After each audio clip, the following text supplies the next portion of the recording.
Before the sun sets and the fog machines are cranked up, a transformation begins to take place backstage. Specialized prosthetics are glued to the faces of dedicated talent. Makeup is applied to create the terrifying visions you'll find lurking in the dark, and wardrobe is donned to complete the final touch. The responsibility of preparing the Halloween haunt monsters each night is in the hands of an extremely talented makeup and wardrobe department. A gentleman by the name of Gene Witham established the makeup department for the very first Halloween haunt. And the groundwork he laid back then has carried over and blossomed into an amazing display of makeup wizardry.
The amazing makeup work Gene Witham did the first year set the bar very high.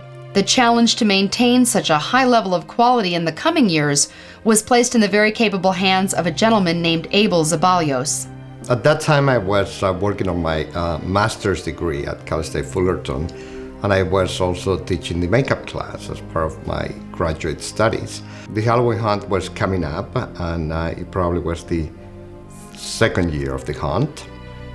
And because I was teaching makeup and my friends knew that, they suggested that I help with the makeup. And Jim was there that year. I met him. We did a few of the three-dimensional makeups, actually maybe 2-3 that had prosthetic, and then a couple of them that were face painting. One of them was Dracula. And then the rest, I kind of supervised the rest of the employees making themselves up, very simply, black and white, maybe 40, 50 employees. And so that was my first year. That's how I started. Each year as the haunt grew, the demand for more specialized prosthetics grew as well. We had a basis already, so we had certain characters, and the ones that come to mind was Dracula. We had a Frankenstein, we had a Bride of Frankenstein, we had a couple of just monsters that had three-dimensional makeup. So of course we kept the Frankenstein and the Bride of Frankenstein and the Dracula, and then we started adding things as needed. Somebody will come up with a suggestion of maybe having a wolf woman or having a wolf man. So actually, I think we started with the Wolfman first, and then I came up with some prosthetics that we made at Cal State Fullerton. Actually, I was teaching the prosthetic course at that time. And of course, we added a few things that 1975, when Jim was gone already, and that tradition just continued. We'll always use some of the basic things that we had the previous year, and we'll change accordingly. Since the time investment of prosthetic makeup was substantial, Abel wanted to make sure the makeup was going to be showcased properly. Any of these special makeups for maces were always an issue from the beginning, from the very first time. And we had some maces that had very elaborate makeup. And these maces always told a story. They always had a theme. I remember one time we had Jack the Ripper theme on the mace. And somebody will think we need a person that has no face, for example. So then on things like that, then we'll make the prosthetics. Either we'll make the prosthetic or have, again, some of the makeup artists that actually were my students make that prosthetic and then use it.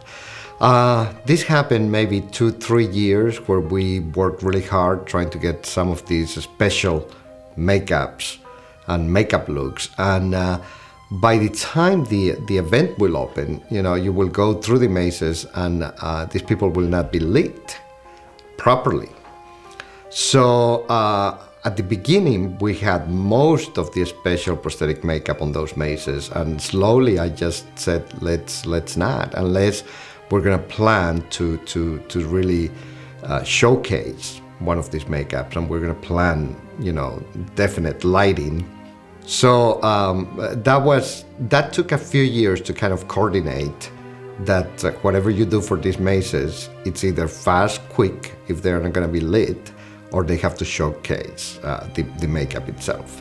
In the early years, prosthetics were used on only a few select actors, and the ones that received it felt very honored.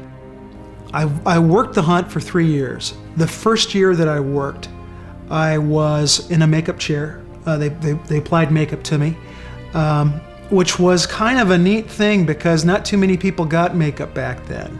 All I had was a crooked nose. I had an appliance that was on the side of my face that built it out so there were huge rips in it. And I had a brow fixture that came out like this. They were all prosthetic pieces. We thought it was really neat at the time. And so I was a ghost town ghoul. And basically they just dressed me up like a cowboy and put all this makeup on me. I had kind of longer hair, it was the 70s, and so that was all kind of frayed out. And that was about it. Coming up with new prosthetic pieces, maybe on a new talent. Suddenly, if this person was a really good actor and liked the mask, let's go to the pigs. The pigs became famous because we had this talent that suddenly just embraced that idea to have these very disturbing, bloody, horrible-looking pigs, and they used it so well that suddenly they make it happen. It wasn't the makeup. It was the talent. It was always the talent that made these characters happen. In order for the department to run smoothly, Abel had to rely on his makeup artists to be creative and perform their duties with minimal supervision.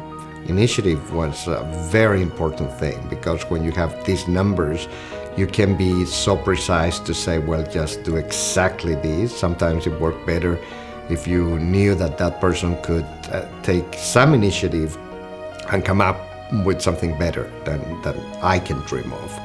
So that will be one thing that I will look into the people that I will ask to do the hunt.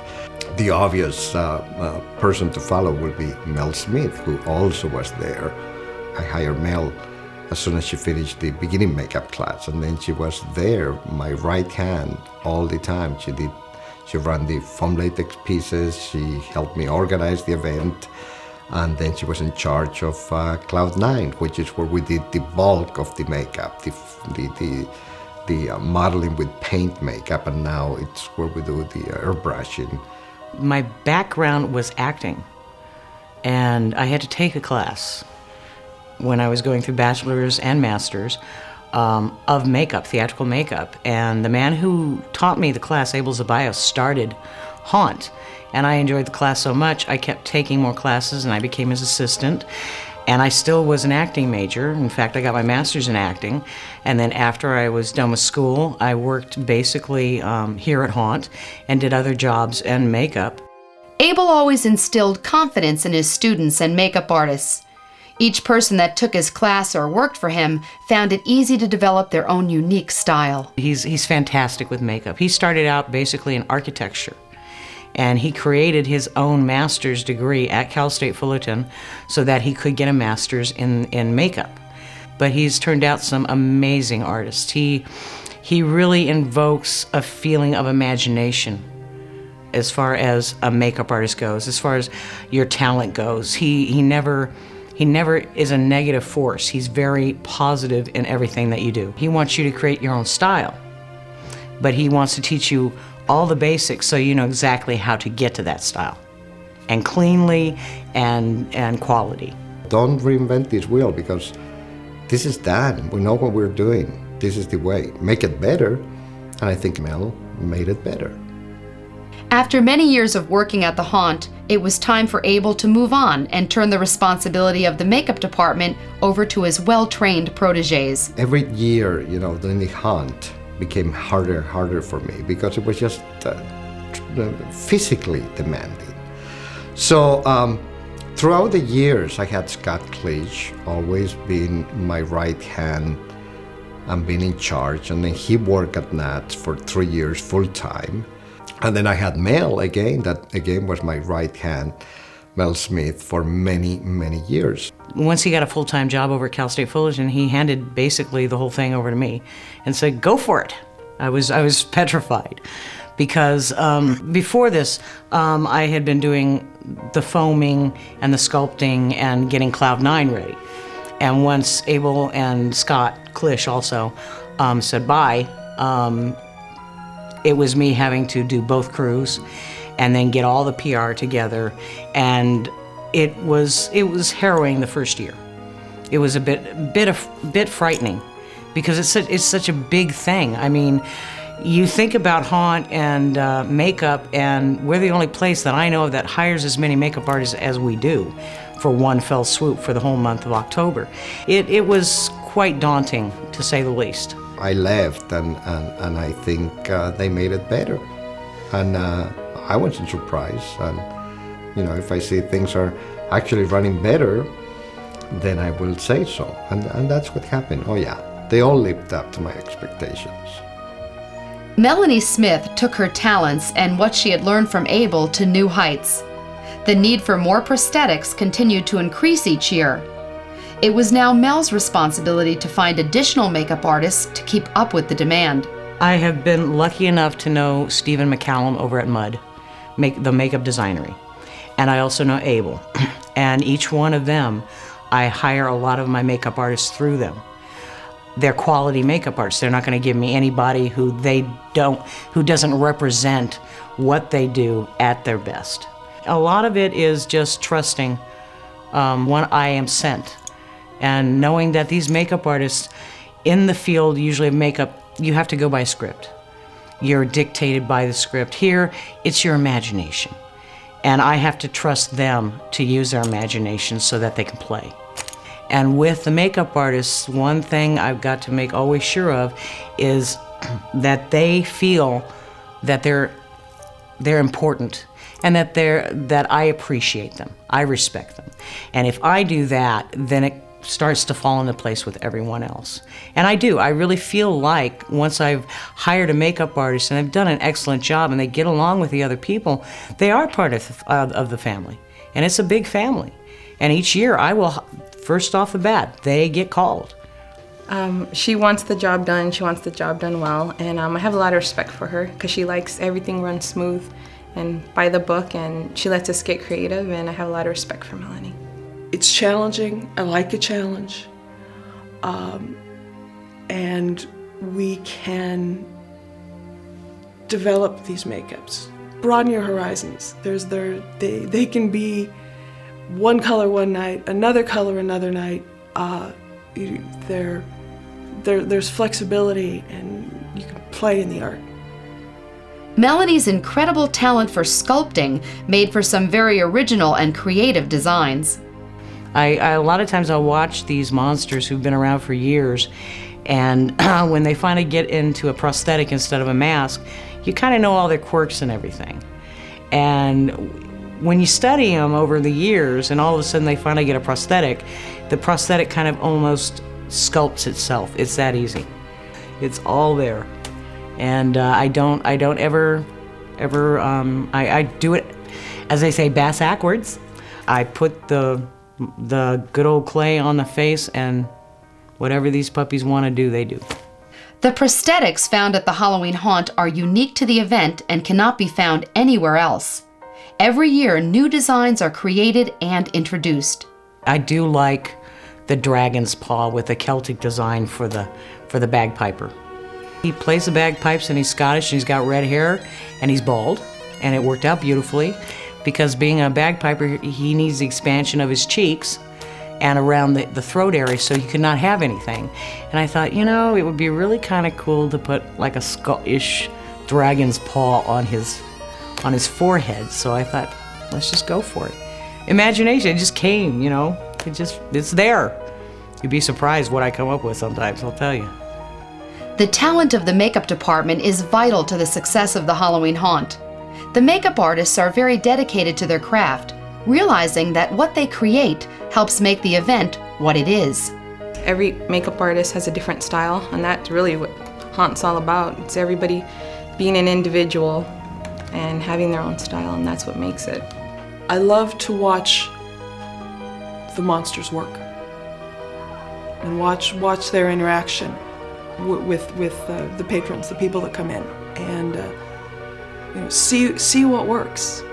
The reactions, I think, are what makes it worthwhile. The creativity is great, but it's great to see that it works. It's pretty fun, actually. I get a kick out of it, because usually sometimes I'd walk through a ghost town and I'd see, you know, the Green Goblin come in and he'd scare me. So that's pretty bad when your own monster scares you.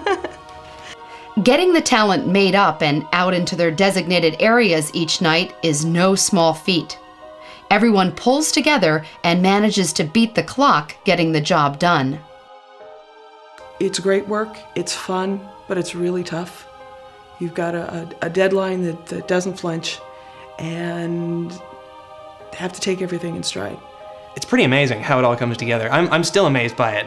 I mean, after 5 years, I'm totally blown away that we are able to pull off everything that we do in just those couple of hours for that night. Gosh, it's absolute mayhem. From just getting ready for haunt. There really isn't much of a safety net.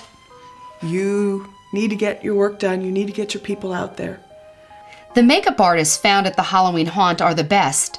Some have even gone on to win Academy Awards for their abilities in the makeup field.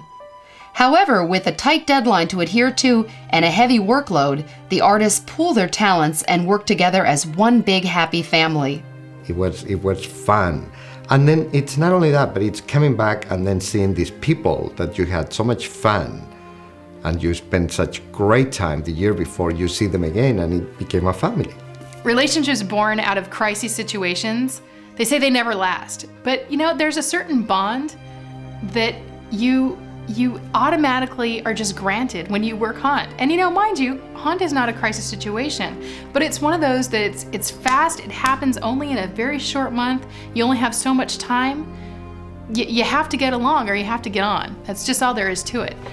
And it's really hard work, but it's fun. It's play. But when you're done playing, whew, you're beat. But it's great fun. I would not be here as long as I have been here unless it was for the people at Knott's. Their concept of family is so intense. It's wonderful, and that has just overflowed into my group. They care about what they do. They care about the people, and they care about the product. Incredible memories, fun times, always, always. A lot of laughs, a lot of good times, and staying up until 3 in the morning, having to remove this makeup. That's what it was, all the time, great times.